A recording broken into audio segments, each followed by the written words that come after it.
ओरैनो जोंनि थाखाय जोबोद गोजोनथाव आरो मोनसे देरगाथाव बाथ्रा दिनैनि जोंनि बे कसुगाव पार्टी अफिसनि लांगोनायाव खुंनाय जे मोनसे कर्मी सभा दलनि बे सभायाव इउपिपिएल दलनि टटेल 1150 जन गिदिर गिदिर नेता कर्मीफ्रा इउपिपिएल दलखौ नागारनानै बिपिएफआव जइन जाफैदों आरो बे मोनसे जोंनि थाखाय गिदिर एचिभमेन्ट कसुगाव समष्टिनि सिङाव थानाय बे 1135 जन मानसिफ्रा दिनै जोंनि बिपिएफआव हाबफैनाया इउपिपिएलखौ नागारनाया थारैनो बिपिएफनि शक्तिखौ आरोबाव बिराद मोनसे गोख्रोंसिन जानायनि थाखाय बेहाय बिथांमोनहा हेफाजाब खालामबाय आरो बिथांमोन फैनायनि उनाव इउपिपिएल हान्जाया कसुगावआव दिनैहाय लाथिख' जाबाय होननानै जों बुंनो हायो।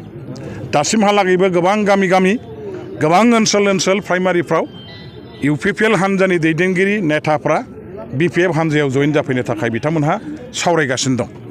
इलेक्शना दासो घोषणा होदों। इलेक्शन केम्पेन आरम्भ जानाय लोगो लोगो बेवहाय नोंथांमोना नुनो मोनगोन जे इउपिपिएलनि नेताफ्रा कसुगाव समष्टिनि सिङाव गिदिंनानै बाथ्रा बुंनो थाखाय गसंनो बिथांमोनहा बिथा गैयै जागोन।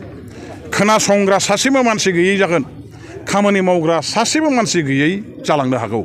गतिके दिनै जों खावलायगोन कसुगाव समष्टिनि सिङाव थानाय जेसेबां इउपिपिएलजों लोगोसे गुबुन गुबुन दल खालामबाय थादों बिथांमोनहा थाबैनो नैबे सम थानाय समाव जाहाथे बिपिएफ हान्जायाव जगदान जाफैयो आरो बिथांमोनखौ जों सन्मान सहकारै जोङो बरायगोन बजबनानै लागोन आरो बिथांमोननो खामानि मावनायनि जायगाखौ जों खालामनानै होगोन। दा बे हिसाबै दिनैनि बे लैहोर आइ आफा रायजो राजाफ्रा बिपिएफआव फैनायनि जे सिद्धान्त लादों मास पिपलनि मोनसे सिद्धान्त बियो जेनेरेल पाब्लिकनि मोनसे डिसिसन बियो आरो बे बास्तब मोगथां मुलुगजों सोमोन्दो थानाय मोनसे डिसिसन मोनसे थांखि आरो बे थांखिखौ सन्मान होनो जोङो समय मथे जुदि रोङाब्ला जायफ्रा दिनैहाय उन जाबोनानै थादों जायफ्रा दिनैहाय फैनो आख' फाख' जादों बिथांमोननि जिउआव राजनैतिक भाबै अरायबो खोमसि दरसिनि जोमैया साग्लोबनानै थागोन फेलें जागोन हांमा सरनो गोनां जागोन खस्थ' मोनगोन आरो बेवहाय ओंखायनो जायफोर दिनै दङ आद्रा फिद्रा थाबोबाय बिथांमोनहा बेबायदि मुलुगाव थायालासे जोंनि सोरां मुलुगनि फारसे बिपिएफ दलाव आगान सुरबोनानै जाहाथे जइन जाफैयो आं बेखिनिखौ खावलायहरबाय। सार चन्दन ब्रह्मआ जे बिपिएफ दलखौ गारनानै माब्लाबाबो सोलिनो हानाय सासे नेता होननानै आं साना। चन्दन ब्रह्मआ सासे बिराद गोरों मानसि असम्भब आखा फाखा बुद्धियक मानसि बियो। बिथाङा सासे बिराद डिप्ल'मेटिक मानसि आरो बिथाङा बिटिसि सोरजिनायाव जागायजेननायनिफ्राय शून्यनिफ्राय 100सिम गासैयावबो दंफाजोबो। बिथांमोननि आखा फाखा सावरायनाय बिथांमोननि आखा फाखा दैदेननायनि थाखायनो जोङो बिटिसिखौ भारत गभर्नमेन्टनिफ्राय बिख'ना लानो हादों।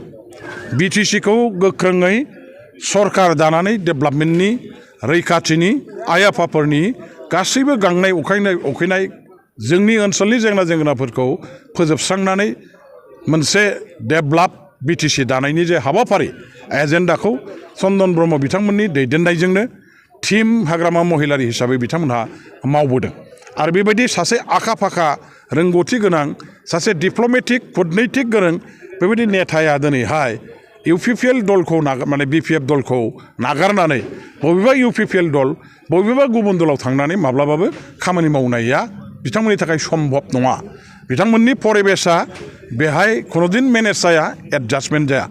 एकमात्र बिपिएफ हान्जायाल'नो बिथांमोननि थाखाय बै गासैबो परिबेसखौ नायनानै खामानि मावनायनि उपयुक्त प्लेटफर्म आरो बे उपयुक्त प्लेटफर्मखौ दिनै बिथाङा गनायनानै लाफिननानै थाबैनो बिपिएफआव जइन जाफैफिनथों आं बेखौ हास्थायो आरो बिथांखौ आं खावलायहरगोन जाहाथे बिपिएफआव जइन जाफैयो।